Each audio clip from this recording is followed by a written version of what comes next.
നമസ്കാരം. പാർലമെന്റിലുണ്ടായ സുരക്ഷാ വീഴ്ച അതീവ ഗൗരവതരമാണ് എന്ന് തുറന്നു പറഞ്ഞിരിക്കുകയാണ് പ്രധാനമന്ത്രി നരേന്ദ്രമോദി.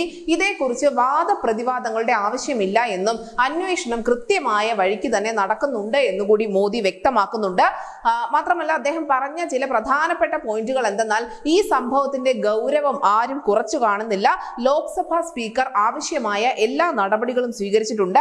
അന്വേഷണ ഏജൻസികൾ അതീവ ഗൗരവത്തോടു കൂടി തന്നെയാണ് ഈ കേസ് അന്വേഷിക്കുന്നത്. ആരൊക്കെയാണ് ഇതിന് പിന്നിലുള്ള ബുദ്ധി കേന്ദ്രം എന്ന് കണ്ടെത്തുകയാണ് ഏറ്റവും പ്രധാനപ്പെട്ട കാര്യം എന്നുകൂടി പ്രധാനമന്ത്രി നരേന്ദ്രമോദി പറയുന്നുണ്ട്.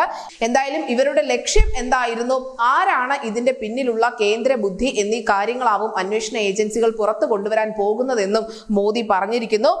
എന്തായാലും ഒരു മാധ്യമത്തിന് നൽകിയ അഭിമുഖത്തിനിടയിലാണ് പ്രധാനമന്ത്രി നരേന്ദ്രമോദി ഈ പാർലമെന്റിലെ സുരക്ഷാ വീഴ്ചയെക്കുറിച്ച് ആദ്യമായി പ്രതികരിച്ചിരിക്കുന്നത്.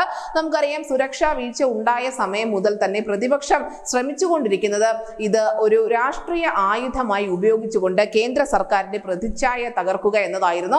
അതിനാണ് അവർ നിരന്തരമായി ആഭ്യന്തരമന്ത്രിയോട് സഭയ്ക്കുള്ളിൽ വെച്ച് തന്നെ ഈ ഒരു വീഴ്ചയെപ്പറ്റി, സുരക്ഷാ വീഴ്ചയെ പറ്റിയുള്ള വിശദീകരണം നൽകണമെന്ന ആവശ്യം നിരന്തരം ഉയർത്തിക്കൊണ്ടിരുന്നത്. പക്ഷേ സുരക്ഷാ സെക്രട്ടേറിയറ്റിന്റെ പരിധിയിലുള്ളതിനായതിനാൽ തന്നെ താൻ ഈ വിഷയത്തിൽ പ്രതികരിക്കുന്നില്ല എന്നും സ്പീക്കർ തന്നെ മറുപടി നൽകിക്കൊള്ളുമെന്നും, മാത്രമല്ല ഇതിനു മുൻപുണ്ടായ സുരക്ഷാ വീഴ്ചകളൊക്കെ ചൂണ്ടിക്കാണിക്കുകയും ഒക്കെ ആഭ്യന്തരമന്ത്രി ചെയ്തിരുന്നു.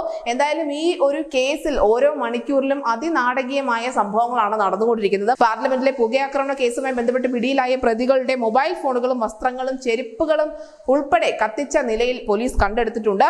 കത്തി നശിച്ചതിന്റെ ഭാഗങ്ങൾ ഞായറാഴ്ച രാജസ്ഥാനിൽ നിന്നാണ് പോലീസ് കണ്ടെടുത്തിരിക്കുന്നത്. ഈ കേസിലെ പ്രതികളുടെ ഫോണുകളെല്ലാം മുഖ്യ സൂത്രധാരനായ ലളിത് ധായുടെ കൈവശമായിരുന്നു. ഇയാൾ കീഴടങ്ങുന്നതിന് തൊട്ട് മുൻപാണ് ഈ ഫോണുകളെല്ലാം തകർത്ത ശേഷം കത്തിച്ചു കളഞ്ഞത്. അതിനർത്ഥം വളരെ ഗൗരവതരമായ ചില വിവരങ്ങൾ, അല്ലെങ്കിൽ ഈ ഏറ്റവും പ്രധാനപ്പെട്ട ബുദ്ധി കേന്ദ്രത്തിലേക്കുള്ള വഴികൾ ആ ഫോണിനുള്ളിൽ ഉണ്ട് എന്നത് തന്നെയാണ്.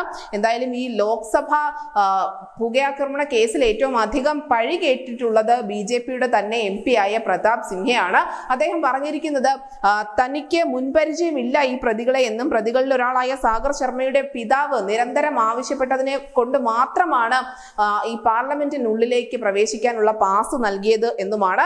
എന്തായാലും മോദി രാജ്യത്തോട് വെളിപ്പെടുത്തിയിരിക്കുന്നു. ഇതിന്റെ ഗൗരവം ഒട്ടും കുറച്ചു കാണുന്നില്ല കേന്ദ്ര സർക്കാർ എന്ന് തന്നെയാണ് അദ്ദേഹം ആവർത്തിക്കുന്നതും. ന്യൂസ് ഡെസ്ക് ന്യൂസിന്റെ മലയാളം.